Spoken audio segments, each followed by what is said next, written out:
안녕하세요. 더웨이 리얼티 김은호 중개인입니다. 오늘은 온타리오주의 다양한 유형별 주택 소유권에 대해 알아보려고 합니다. 일반적으로 프리홀드 주택이나 콘도형 주택들은 친숙하고 많이들 들어보셨을 텐데요.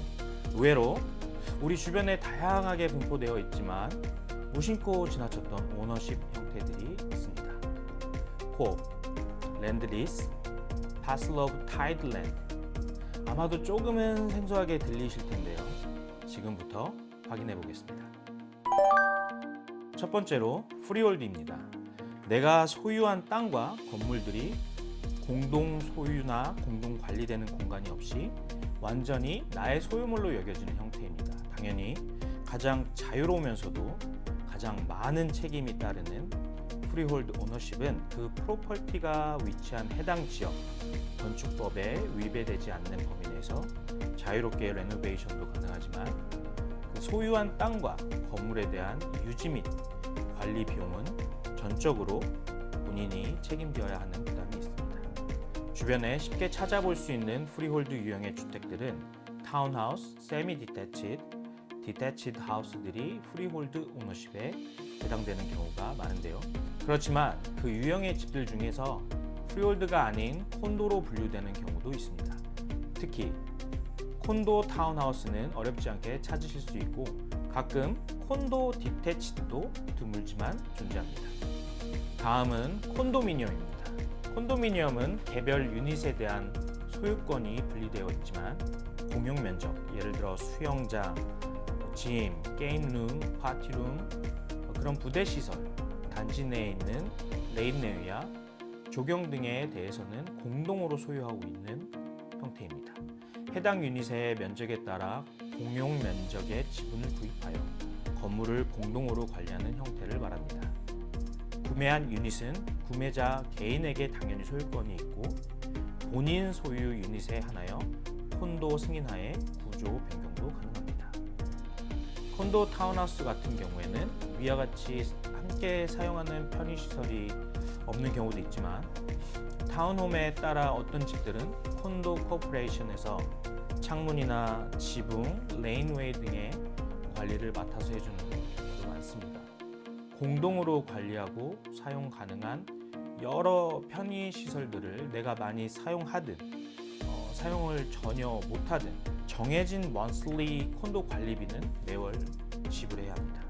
당연히 콘도 입주자들을 위해 마련된 부대 시설을 적극적으로 활용하시는 것을 추천드립니다. 콘도를 구매하는 경우 변호사를 통해 스테러스 서티피케이트를 확인하고 콘도 코퍼레이션의 재정 상태나 관리비, 지출 내역, 콘도 내 준수 사항을 확인하셔야 합니다. 다음, 코업 오너십입니다. 코업 오너십은 그 아파트 건물 전체에서 일부 지분을 소유하게 되는 형태입니다. 개별 유닛을 배정받아 독점적으로 사용할 권리를 가지지만 소유권은 그 유닛을 소유하고 있다기보다는 건물 전체를 소유한 그 법인의 일부 지분을 가지고 있다는 것이 맞습니다. 그 법인이 땅과 건물 그리고 모든 유닛을 소유합니다. 자신의 유닛은 없지만 코업으로부터 일정 부분 점유할 권리를 부여받습니다. 이런 여러 가지 요소 때문에 은행에서 모기지를 받기가 일반 콘도나 하우스에 비해서 더 어려운 점이 있습니다.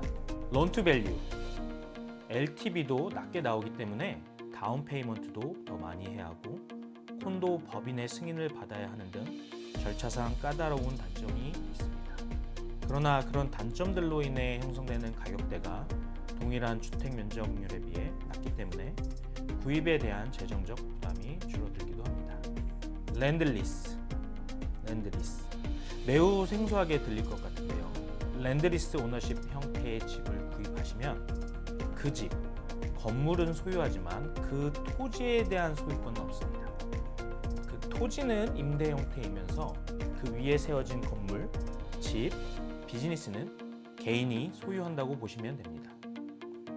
건축을 담당한 빌더들이 땅을 일반적으로 99년 계약으로 임대하여 건물을 짓고 그 토지 위에 만들어진 주택, 혹은 아파트 유닛의 소유주는 집을 팔 수도 있지만 시간이 지날수록 토지 리스 기간은 점점 더 줄어들게 됩니다. 이러한 요소들로 인해 일반 프리홀드나 콘도 형태의 주택들에 비해 주택 가격이 낮게 측정되고 분양되기도 합니다. 마지막으로 Parcel of Title Land Ownership입니다. POTL. 많은 분들이 주변에서 보셨겠지만 아마도 프리홀드로 착각하고 넘어갔을 법한 오너십입니다. POTL은 집이 있는 그 땅에 대한 소유권이 오너에게 있지만 콘도처럼 공용 면적이 있어서 다른 사람들과 함께 그 부분의 토지를 공동 소유하고 관리하게 됩니다. 예를 들어서 그 동네에 있는 놀이터, 공원에도 일정 부분 소유권 및 관리비에 대한 책임이 있다는 것입니다. 이렇게 POTL 안에 소유한 나의 집을 판매할 땐 놀이터, 공원, 주차장 등에 녹여져 있던 나의 일정 부분 오너십도 함께 양도되는 것입니다. 요즘 많은 신축 타운하우스들이 취하는 형태인데요. 이렇게 공동소유 토지에 대한 유지보수 관리비는 일반 콘도 관리비보다는 저렴하지만 프리홀드 타운하우스와는 다르게 관리비가 있다는 것은 참고하셔야 합니다. POTL 관리비에는 집 앞 도로 제설 작업, 비지터 파킹장 관리, 놀이터 관리 등이 포함되기도 합니다. POTL도 변호사의 스테러스 서티피케이트 서류 검토 과정을 통해 구매하셔야 합니다. 자, 오늘은 온타리오주의 다양한 타입 오브 오너십에 대해 살펴보았습니다. 각 유형별로 고려해야 할 장단점이 있고 그에 따른 신중한 검토가 필요합니다. 주택 구매, 계획, 방향 설정부터 클로징까지 전 과정을 책임지겠습니다. 지금까지 더웨이 리얼티 김은호 중개인이었습니다. 감사합니다.